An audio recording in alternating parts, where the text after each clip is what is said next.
Tesoros de Europa.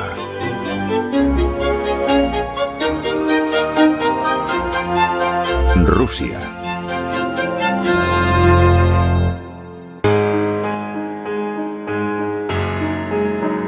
Desde el enclave de Kaliningrado en el oeste hasta Vladivostok en el este, la Federación de Rusia es el país más grande del mundo.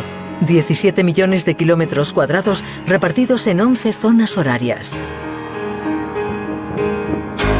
Cruce entre pueblos europeos y asiáticos y todavía con la huella de 70 años de régimen comunista, hoy en día Rusia combina un liberalismo desenfrenado y un poder autoritario. Es el país de la inmensidad y de la estepa, de los ríos sin fin que desembocan en el Ártico. Con una historia importante y una cultura popular omnipresente, desde la encrucijada de los continentes hasta el Ártico, Rusia revela a todos esos que se toman el tiempo de observarla y de comprenderla su riqueza cultural, su patrimonio humano y sus tesoros.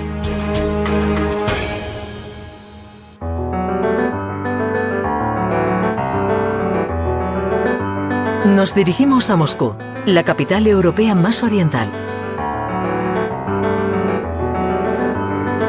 Construida alrededor del río Moscova, Moscú se extiende a través de más de 1 millón de kilómetros cuadrados. Es la capital europea más extensa. Con 12 millones de habitantes, también es la más poblada. El centro histórico de la ciudad está situado en la colina que domina la orilla izquierda del Moscova, que es donde se encuentran el Kremlin y la Plaza Roja. Las coloridas cúpulas de la Catedral de San Basilio, que está justo enfrente de la Catedral de Cristo Salvador, se entremezclan con la arquitectura heredada de la época soviética. Moscú es el motor económico del país. Todas las empresas tienen su sede en Moscú y el salario medio de los habitantes es 3 veces superior al del resto de Rusia.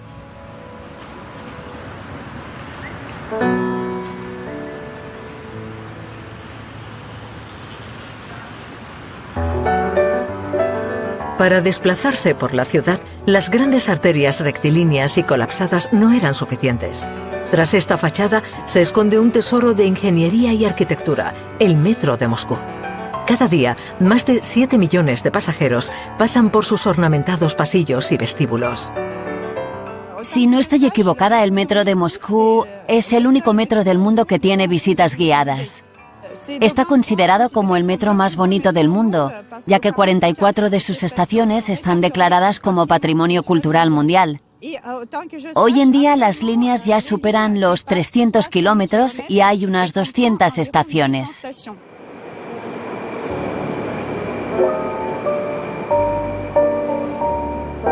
La idea de construir una red ferroviaria nació del sueño del zar reformador Alejandro II hacia finales del siglo XIX.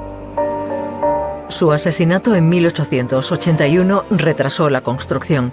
Las autoridades municipales quisieron participar en distintos proyectos, pero ninguno de ellos triunfó.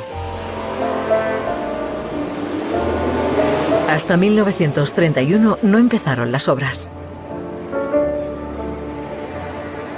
La primera línea de metro se inauguró en 1935. Se cree que Stalin quería crear un buen sistema de refugio antiaéreo para la ciudad de Moscú. Hay muchas pruebas que constatan que en los años 30 todos los líderes europeos del mundo sabían que en un momento u otro estallaría la guerra. Desafortunadamente así fue. Y más tarde, durante la Segunda Guerra Mundial, el metro de Moscú sirvió de refugio para los moscovitas, acogió los puestos de socorro médicos y también se utilizó como sala de conferencias en octubre de 1941. Cuando el partido y Stalin en persona se reunieron con motivo de la entrada de la Unión Soviética en guerra. Con el metro, Stalin quería demostrar al mundo entero y al pueblo ruso la superioridad del socialismo en un momento en el que el occidente capitalista se recuperaba de la crisis de 1929. Unos 179.000 obreros, estudiantes voluntarios y algunos de los artistas más famosos de la Unión Soviética participaron en el proyecto. En ese momento, la construcción del metro de Moscú fue una auténtica empresa propagandística. La estación Plaza de la Revolución sorprende a todos los visitantes por sus 4 filas de estatuas, 80 piezas en total. Los personajes en bronce nos cuentan la historia de la Gran Revolución Rusa de 1917. La estación tiene 76 esculturas de bronce que representan al pueblo ruso, constructor de un mundo nuevo y revolucionario. Soldados del Ejército Rojo, inventores, paracaidistas, obreros y muchos otros están alineados bajo los arcos. Construida en 1938, esta estación está situada a 34 metros bajo tierra. El metro de Moscú tiene sus tradiciones. Se dice que trae suerte tocar la nariz del perro del aduanero de la estación de la Plaza de la Revolución. Además, detrás de las estatuas hay una historia real. Por ejemplo, el joven marinero del crucero Aurora tuvo una larga carrera militar y en 1953 participó como capitán de primera fila durante las festividades de la coronación de la actual reina inglesa Isabel II y tuvo el gran honor de bailar un vals con la joven reina. El metro de Moscú es el escaparate del régimen comunista. Para esta gran obra se utilizaron 358.000 metros cuadrados de mármol. El metro es el resultado de la industrialización de la Rusia estalinista y hoy en día representa un testimonio, un museo del Homo Sovieticus. Cada estación cuenta una historia distinta.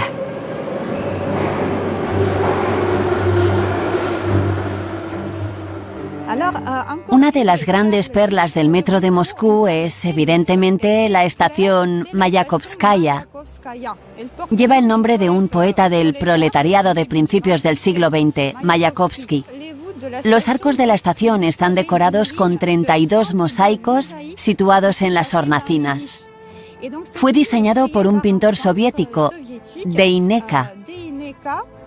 Y según cuenta la leyenda, de pequeño quería convertirse en aviador. Así pues, en todos sus diseños hay algún elemento que vuela: un pájaro, un avión, una cometa, un paracaídas, un paracaidista, nieve. Y en este conjunto de 32 mosaicos nos presenta 24 horas de cielo soviético. Podemos ver aviones que sobrevuelan la Plaza Roja, pero también se pueden ver esquiadores que se entrenan en la nieve.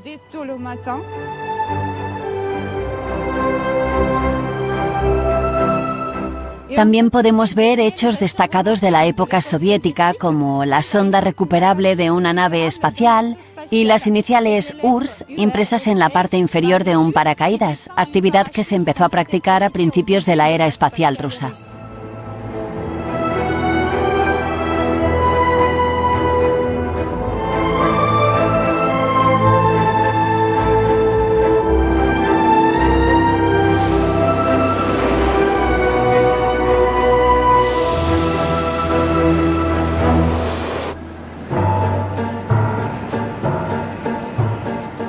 Otra de las estaciones ineludibles del metro de Moscú es la de Komsomolskaya. Es el nombre de la organización política de los estudiantes soviéticos, Komsomol. De esta forma se quiso dar homenaje a todos los estudiantes voluntarios que participaron en la construcción del metro. A la estación de Komsomolskaya se le otorgó una atención especial. Accesible desde 3 grandes estaciones de Moscú, Kazán, Leningrad y Yaroslavl, es de alguna forma el hall de entrada de la ciudad y tenía que impresionar a los visitantes. A veces nos encontramos con historias muy curiosas en el metro de Moscú. Precisamente en esta estación, en Komsomolskaya, vemos un mosaico de Lenin en la Plaza Roja a punto de dar un discurso frente a sus soldados. Y nos ayuda a imaginarnos cómo debió ser la época de la Revolución de 1917. Pero en realidad en ese momento en la Plaza Roja no estaba Lenin, sino Stalin, que estaba hablando a los soldados de la Segunda Guerra Mundial. Pero la realidad es que la historia ha querido que después de la muerte de Stalin, bajo el mandato de Khrushchev, la imagen de Stalin fuese destronada, de modo que se quitó de la estación. El mosaico fue reemplazado y ahora podemos ver a Lenin. Como ocurría en los regímenes totalitarios, el arte servía como medio para reescribir la historia y de construir o reconstruir los mitos fundadores del país. Es el caso de los frescos, mosaicos o estatuas que decoran las estaciones de metro de Moscú. Para mí, el metro es el verdadero tesoro de Moscú. En todas las ciudades del mundo, el metro suele ser un transporte obligado. Un universo monótono que normalmente huele mal, que es un poco agobiante y del que queremos salir rápidamente. En Moscú pasa lo contrario. Los colores y los vestíbulos subterráneos se convierten en un museo del que no queremos salir. Desde su construcción, el metro de Moscú no ha parado de crecer. La ciudad prevé un gran proyecto, ya que de ahora hasta 2020 se van a añadir 70 nuevas estaciones, un museo que sin duda está en continua mutación.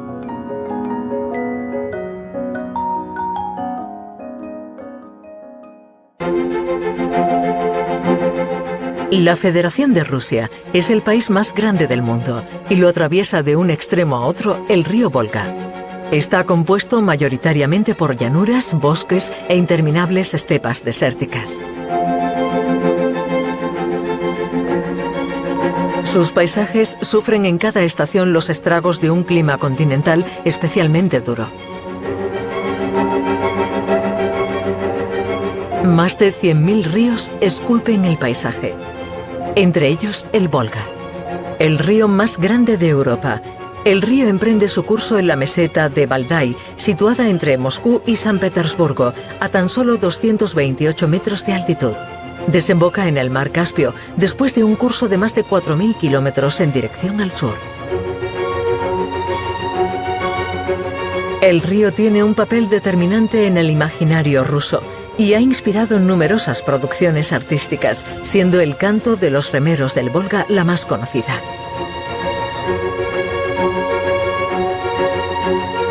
La naturaleza alrededor del Volga sigue su ritmo. En primavera, cuando se produce el deshielo, el río se activa y barre todo lo que se interpone en su camino. En general, la vida suele organizarse cerca del agua. Por esa razón, los pueblos y ciudades se encuentran a orillas del río Volga.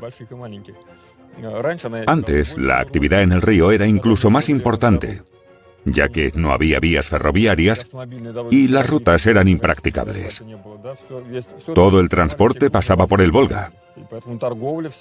Era una gran arteria comercial.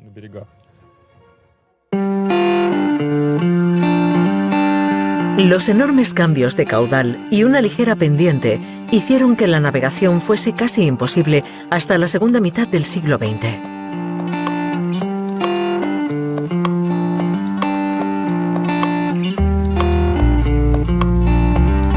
El río actuó como frontera oriental de Rusia durante muchos siglos, como ruta comercial y de comunicación, y como obstáculo para los invasores. Lo llamaron Madre Volga, y ha sido importantísimo en la historia y la sociedad rusa.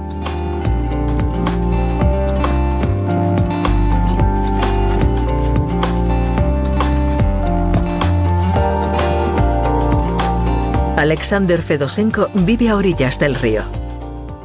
La tradición de la pesca en esta región es ancestral. Nuestros abuelos ya pescaban. En estas aguas hay mucha variedad de pescado. Encontramos carpines, percas, lucios, pláticas, carpas.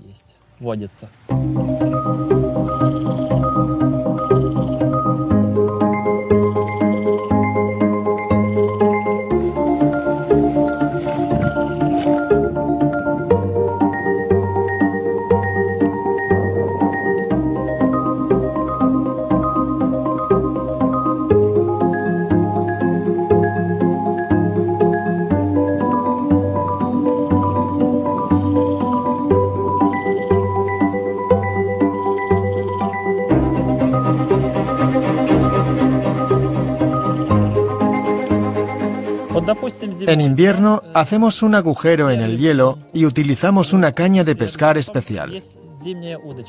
Nos sentamos y esperamos. En invierno solemos pescar percas y rutilos. En primavera nos ponemos las botas altas, nos metemos en el río y con las redes pescamos lucios. Este tipo de pesca se practica hasta finales de otoño. También salimos a pescar en un barco con redes y cucharillas o con cañas de pescar. Y claro está, también pescamos con la caña en la orilla.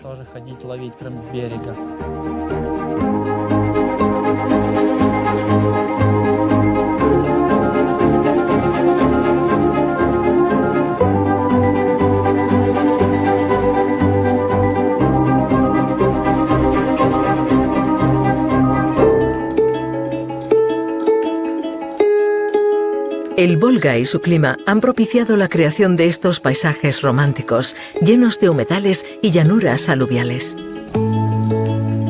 El abedul, fácilmente reconocible por su corteza blanca, es el árbol nacional ruso.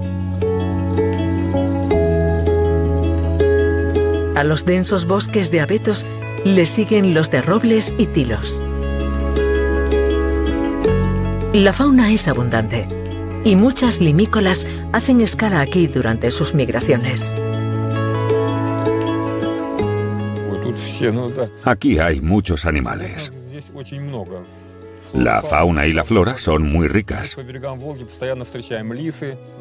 A orillas del río podemos ver zorros, liebres y alces. También lobos y osos. Todos los animales están ahí. Una vez, yo mismo vi un lince.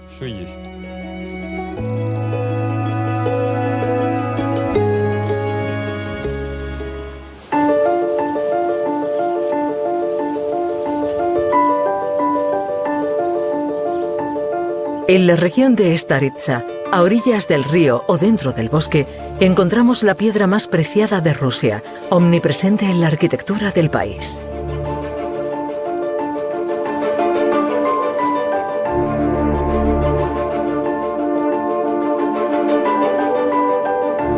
Para poder verla, hay que adentrarse en las viejas y olvidadas canteras.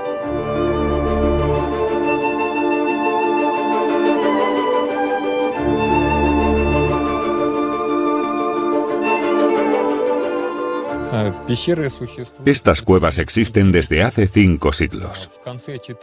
A finales del siglo XIV y principios del XV, los habitantes de Staritsa extraían la piedra blanca de las canteras. Es la piedra más sólida y la más blanca de toda Rusia. Y se utilizaba básicamente para construir iglesias, catedrales, casas y palacios. Esta piedra fue tallada por los campesinos durante 5 siglos. La recogían de las orillas de los ríos y del Volga. En estos 5 siglos ha habido unas 150 canteras, 120 grutas. A principios del siglo XX, los trabajadores desaparecieron. Las canteras se abandonaron y la naturaleza retomó su territorio. Dentro encontramos murciélagos y zorros. Y ahora se ha decidido abrir las canteras al público.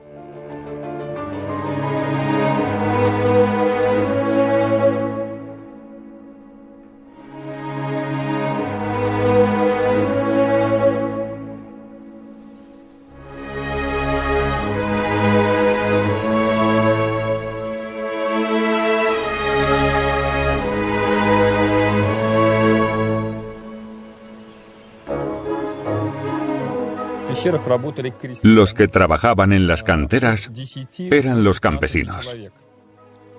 Eran entre 10 y 20 personas. Trabajaban extrayendo la piedra solamente durante 3 meses del año, de diciembre a febrero. El salario era bueno. La piedra se trabajaba ahí mismo, dentro de las grutas. Se cortaba con la sierra o con los martillos.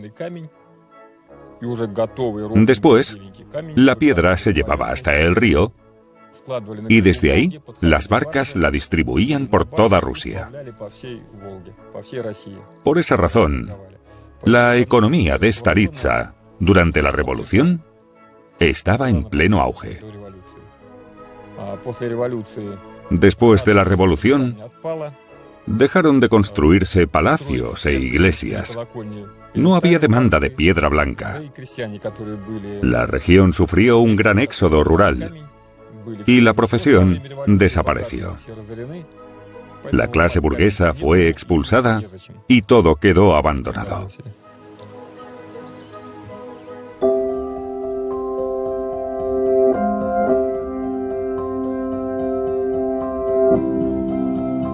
El Volga tiene un recorrido de 4.000 kilómetros y atraviesa todo tipo de paisajes que conforman la parte europea de Rusia. El agua se abre camino a través de grandes llanuras desérticas, de bosques interminables y desemboca en el Caspio, un mar interior.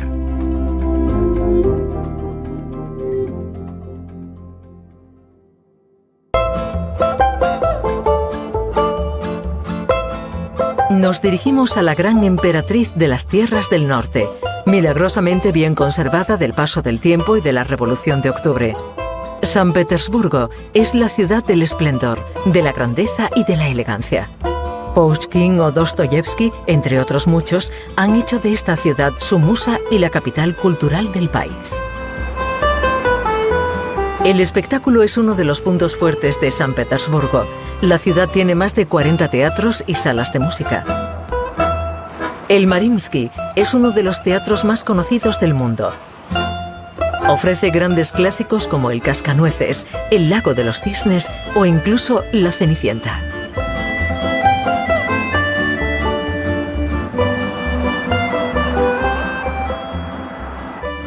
La visita a las clases de la escuela de danza de uno de los coreógrafos más famosos de la ciudad, Nikita Dolgouchin, ofrece una inmersión insólita en la vida de unas alumnas apasionadas que sueñan con convertirse en estrellas. Nuestra escuela se encuentra en el centro de San Petersburgo, en el corazón de los barrios más bonitos y cerca de los principales monumentos. Da la avenida Nevsky y fue construida antes de la guerra en un tiempo récord, en 9 meses.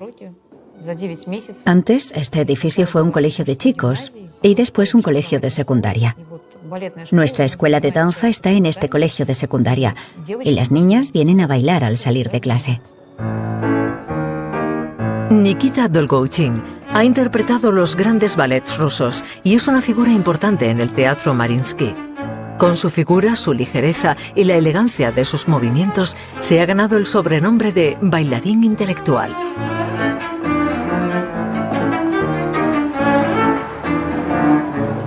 Alimentado por el deseo de transmitir sus conocimientos, Nikita Dolgouchin ha dirigido la Facultad de Coreografía del Conservatorio y el Taller de la Ópera de San Petersburgo. Su escuela de danza representa el logro de toda una vida. Vengo a esta escuela porque creo que aquí hay grandes profesionales. Es la segunda escuela más valorada después de la Academia de Ballet rusa. Nos dan una buena formación y la he escogido por eso. Aquí recibimos formación de ballet clásico, pero también de danza moderna y clases de teatro. Tenemos una educación completa.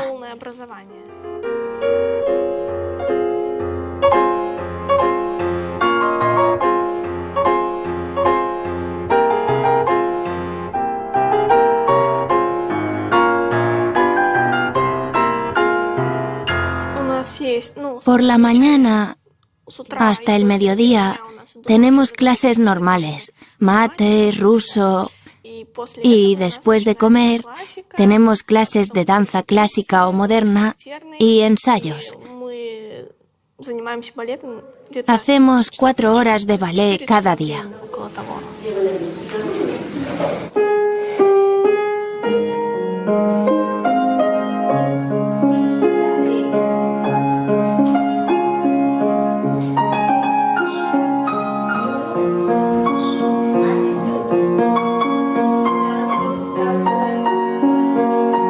La escuela Nikita Dolgouchin ofrece las mismas oportunidades a todo el mundo. Aquí vienen chicas de distintos niveles sociales para formarse en el difícil mundo de la danza clásica.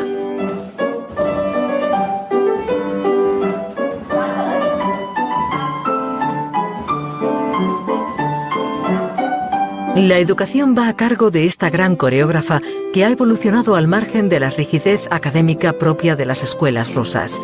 La filosofía docente apunta a la democratización del ballet clásico. Ofrece a sus bailarinas una formación rigurosa y prestigiosa y la ocasión de cumplir sus sueños. Tenemos alumnos con distintas capacidades. No importa que los alumnos vengan de escuelas profesionales de las que han sido expulsados.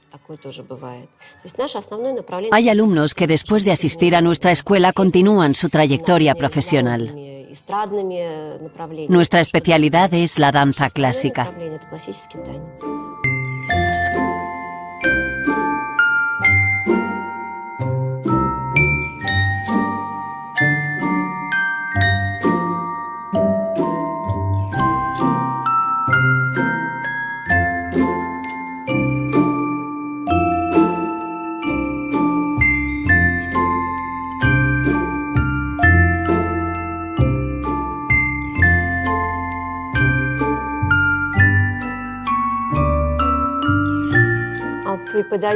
Llevo 9 años dando clases en esta escuela. Vine aquí después de finalizar mis estudios pedagógicos de danza en la Academia de Ballet rusa. Terminé aquí un poco por azar. Cada uno tenemos nuestra trayectoria artística. Yo vine para hacer una prueba y ya hace 9 años que estoy aquí. Estoy muy contenta.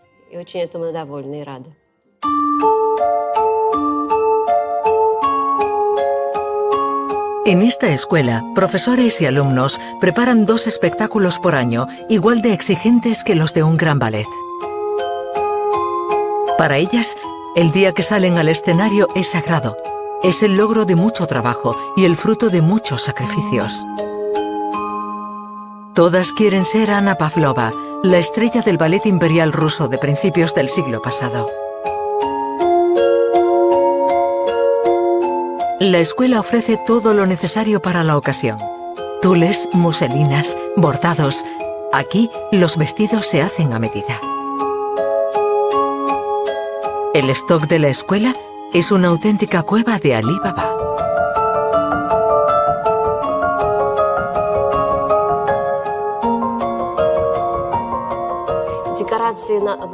Los decorados de nuestros espectáculos están hechos por profesionales. Todo funciona como si fuese un teatro de verdad. Los trajes están hechos por costureros profesionales y se utilizan mucho los croquis de los vestidos que hizo Lyubov Alexandrovna.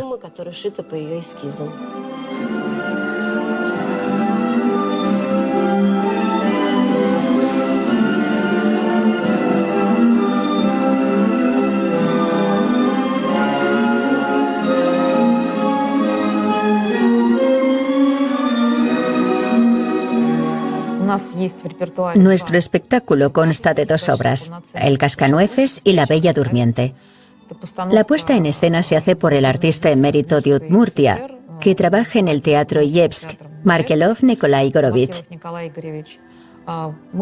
Por tradición se realizan en el Teatro del Hermitage. Las representaciones se hacen en los teatros de la ciudad, pero también fuera. A finales de año tenemos la representación final, que también se hace en el Teatro del Hermitage. También hacemos ballets con los más pequeños, como El Hada de las Muñecas, o Chipolino, o Pulgarcito. Tenemos un gran repertorio. ¿Y no se acaba aquí?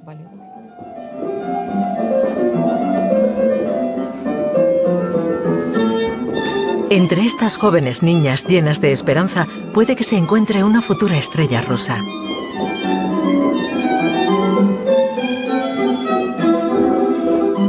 La escuela Nikita Dolgouchin ofrece a sus alumnas la oportunidad de acceder a un prestigioso repertorio y de actuar en el Hermitage, el teatro más grande de San Petersburgo.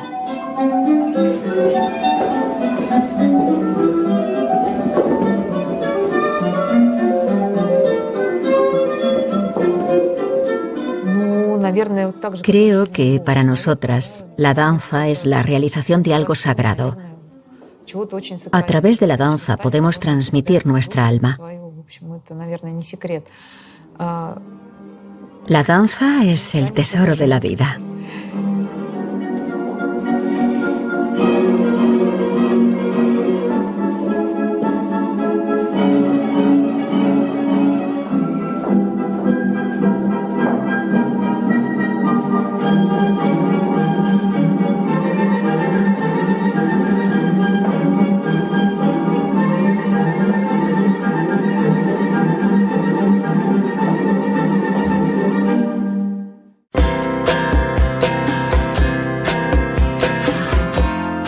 San Petersburgo es sobre todo la ciudad de los zares.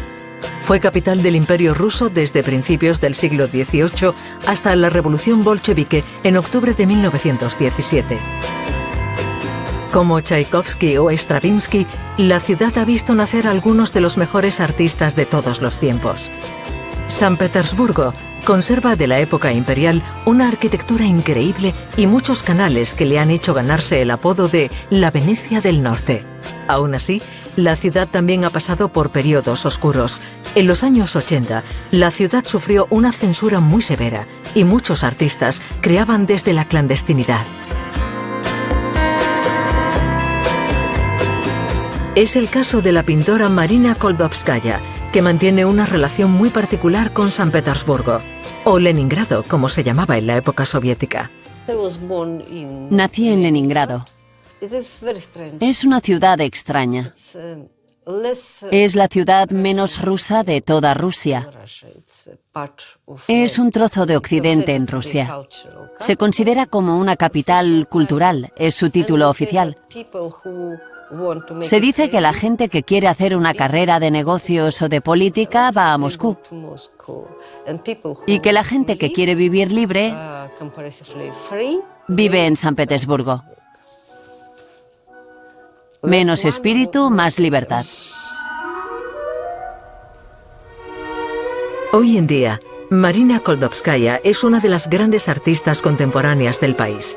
Pintora del arte marginal, su obra se expone en los museos más prestigiosos de la ciudad y en las galerías de todo el mundo.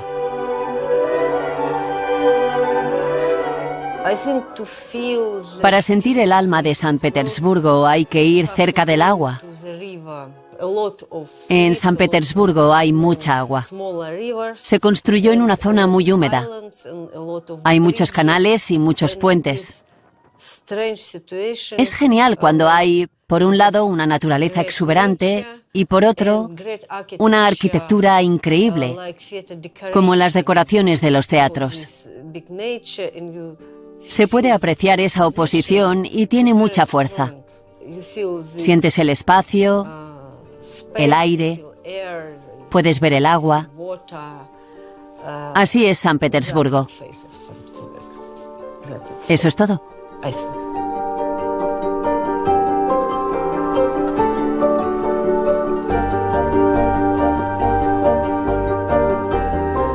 Marina se siente muy conectada con su ciudad natal, llena de paradojas y sorpresas.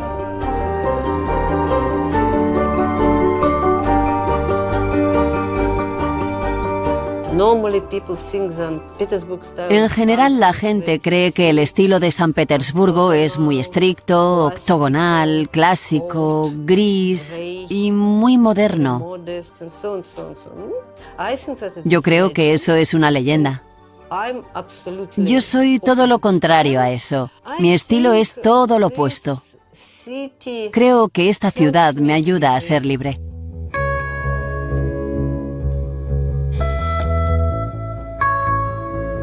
La obra de Marina está muy alejada de la exuberancia y el refinamiento de San Petersburgo.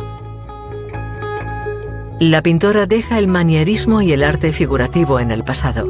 El enfoque de su reflexión humanista y existencialista es totalmente puro.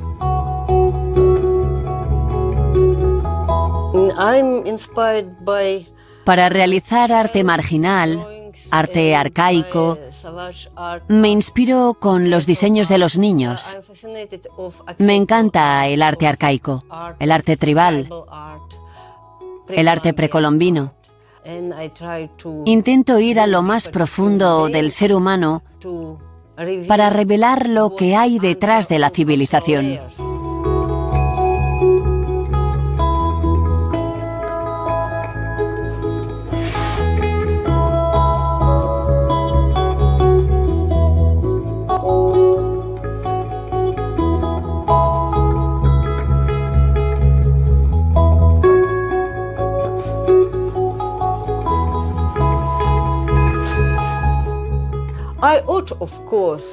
He querido hacer algunas esculturas, pero en general lo que hago es pintar. Y durante el proceso de pintura, reflexiono, corrijo, lo destruyo todo y lo vuelvo a hacer. Paso a paso, consigo elaborar una imagen. Algunas de mis obras son bastante gruesas, porque hay una gran superposición de capas y colores.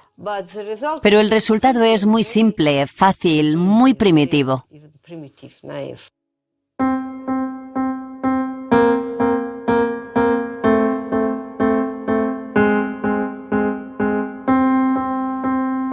Marina no ha sido pintora toda su vida. Fue comisaria de exposiciones, periodista y crítica de arte antes de coger el camino del pincel como un retorno a lo esencial. En los años 80, la sombra de la censura recorría la ciudad. Para burlarla, nacieron varios movimientos underground.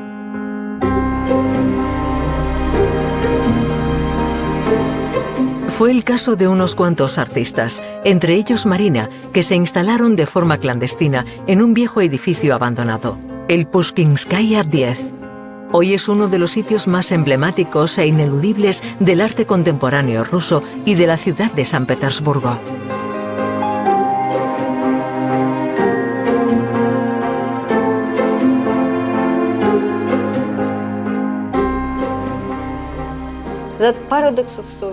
La paradoja de la era soviética es que había grandes edificios lujosos en los que vivía gente muy sencilla y al final acabaron destrozados, en ruinas, y fueron abandonados. Los edificios estaban en muy mal estado. Ni calefacción, ni electricidad, ni agua, no había nada de nada. Y en aquel momento muchos artistas decidieron mudarse ahí. Era difícil vivir y trabajar ahí dentro por las condiciones de vida. Después de muchos años de penurias, conflictos y miseria,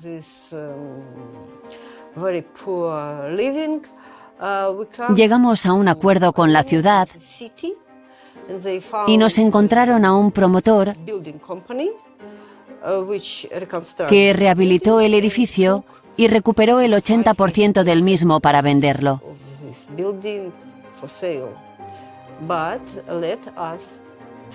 A nosotros nos dejaron el otro 20% que no estaba construido y que podíamos utilizar. Actualmente no hay 200 artistas, sino unos 30 o 40, pero está mucho mejor que antes.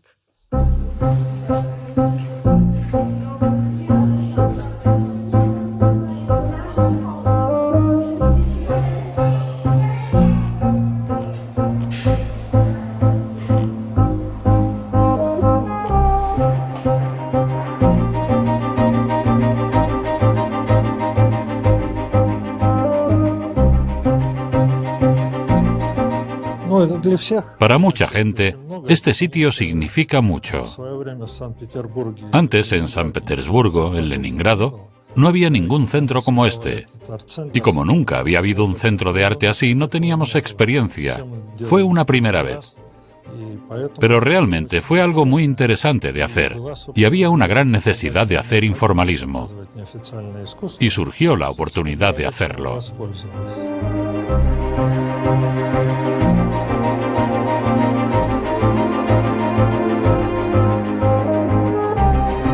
El centro Pushkinskaya 10 sigue siendo el pulmón de la creación contemporánea rusa.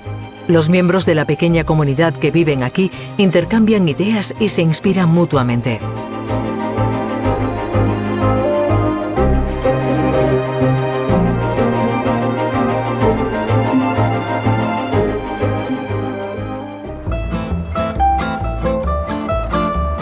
Este hogar de artistas ilustra la paradoja de la ciudad. Tras el aspecto majestuoso de su herencia de los zares, San Petersburgo guarda en su interior un grupo de artistas visionarios, siempre coherentes con su época.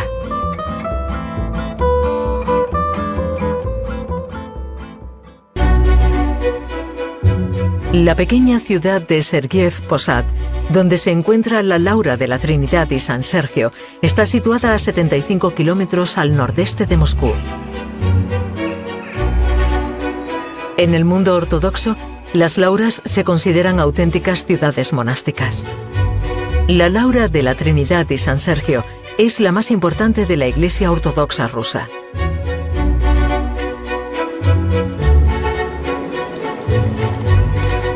A pesar de su gran importancia en la historia rusa, la Laura de la Trinidad y San Sergio es poco conocida. Aún así, es un lugar de peregrinaje, de oración y de estudios ineludible.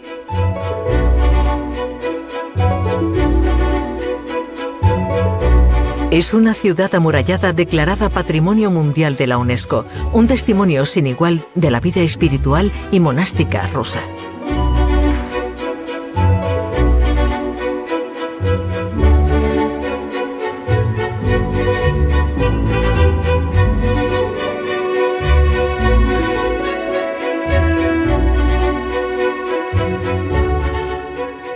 Para mí, la Laura de la Trinidad y San Sergio es el tesoro de la historia rusa. Cada ruso piensa que, por lo menos una vez en la vida, tiene que venir a venerar las reliquias de San Sergio en este hermoso monasterio.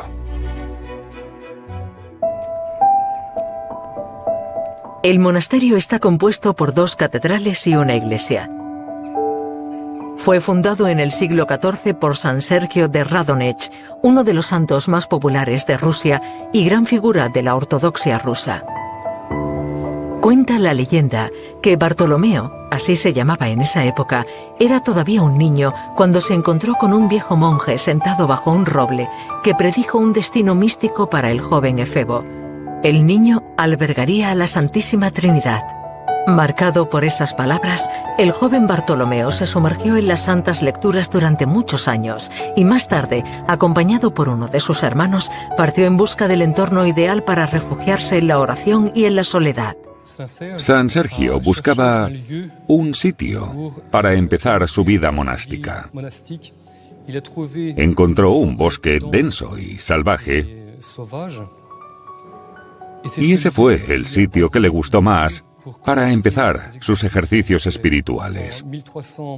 En 1337 se instaló aquí y construyó una pequeña iglesia de madera dedicada a la Santísima Trinidad. Y justo al lado, construyó una casita para él. El joven ermitaño vivió recluido aquí, leyendo los evangelios, y como únicos vecinos tenía a los osos y lobos que vivían en los bosques circundantes. A los 24 años recibió la tonsura, lavándose así de todos sus antiguos pecados. Para simbolizar este renacimiento, se cambió el nombre a Sergio. Poco a poco, otros monjes se unieron a él, admirados por su abnegación. Así pues, se formó una pequeña comunidad religiosa que vivía en la soledad y precariedad, siguiendo el ejemplo del joven Sergio de Radonech. Muy pronto se empezó a hablar sobre la comunidad, incluso fuera del país. El patriarca de Constantinopla pidió a Sergio de Radonech establecer un auténtico monasterio, y así fue como esta Laura se convirtió en el corazón de la ortodoxia rusa.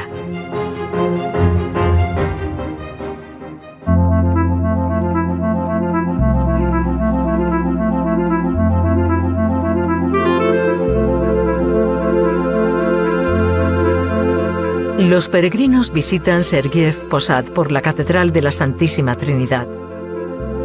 La catedral fue construida en 1422 por Nikon de Radonech, el sucesor de San Sergio. Es la construcción más antigua del conjunto.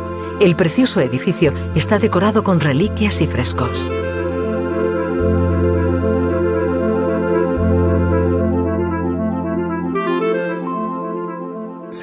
La iglesia fue decorada con frescos hechos por, entre otros, Andrei Rublev, que es conocido sobre todo por su Trinidad,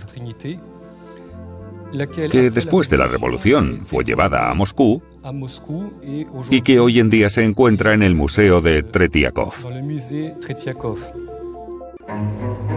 En medio de este conjunto de cúpulas coloridas se levanta la Catedral de la Dormición. Esta preciosa catedral con las cúpulas azules y estrellas doradas se construyó tomando como modelo la Catedral de la Dormición del Kremlin, pero es más grande. Dentro de la catedral podemos admirar unos frescos magníficos que fueron hechos en solamente 100 días por 36 pintores iconográficos a finales del siglo XVII. Los frescos representan, de distintas formas, la dormición de la Madre de Dios. En el fondo de la iglesia también podemos encontrar la obra del juicio final, como en casi todas las iglesias ortodoxas.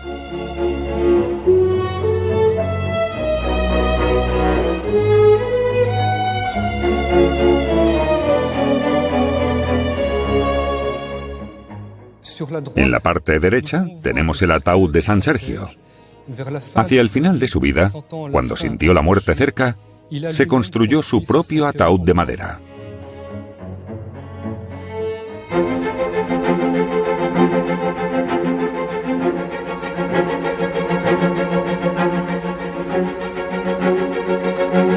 Bordeando la fortaleza descubrimos la iglesia y refectorio de San Sergio, que data del siglo XVII.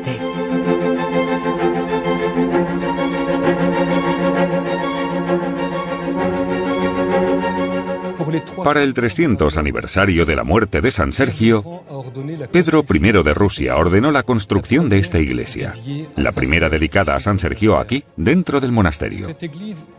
La iglesia está compuesta por dos partes, y se llama la iglesia del refectorio porque, todavía en el siglo XIX, los monjes, los días que celebraban grandes fiestas, iban a comer al refectorio.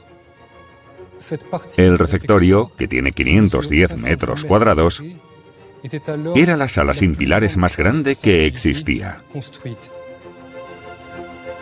En esta iglesia se eligió al patriarca 2 veces en una asamblea excepcional. Este conjunto está dominado por un campanario de 5 pisos, construido por Dmitri Oktomsky e Iván Michourin a mediados del siglo XVIII. Todavía conserva 25 de las 42 campanas que tenían en su origen. San Sergio todavía se sigue recordando como ese adolescente que subió por primera vez a la colina Makovitsa, donde hoy se encuentra la Laura. A lo largo del tiempo, el rol de los monjes se ha modernizado considerablemente en una Rusia devastada por las invasiones tártaras. San Sergio tiene el estatus de consejero del Estado ruso y también el de primer instructor religioso en distintas poblaciones rurales. Por todo el país, sus discípulos han creado más de una cuarentena de conventos parecidos a este. Después de su muerte, San Sergio dejó tras de sí un legado monástico que ha sido perpetuado a lo largo de los siglos, símbolo de su reforma. Yo mismo vine a este monasterio hace 15 años, en el año 2002. Al principio, quería quedarme poco tiempo, pero descubrí que era el sitio donde quería ser monje.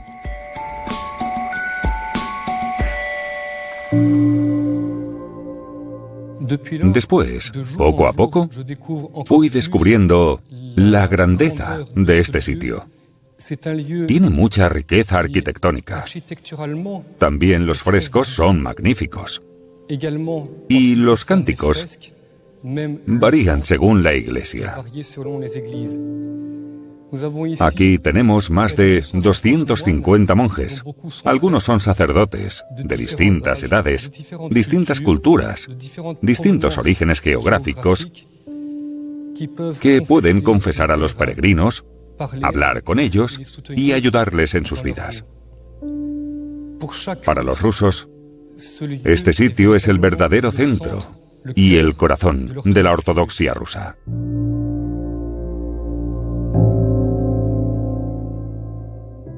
Para mí, la Laura de la Trinidad y San Sergio es el tesoro de la historia rusa.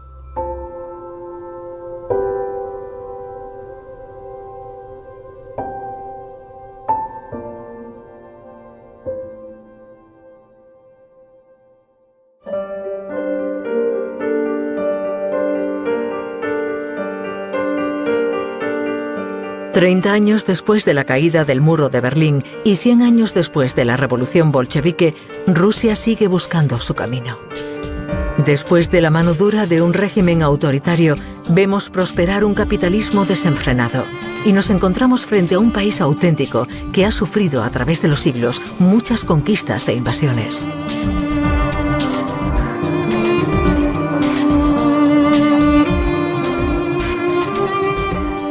Este inmenso país ha conseguido unir a sus pueblos y ofrece a los turistas una diversidad increíble. En su alma reside un pueblo acogedor y sensible, rodeado de paisajes infinitos.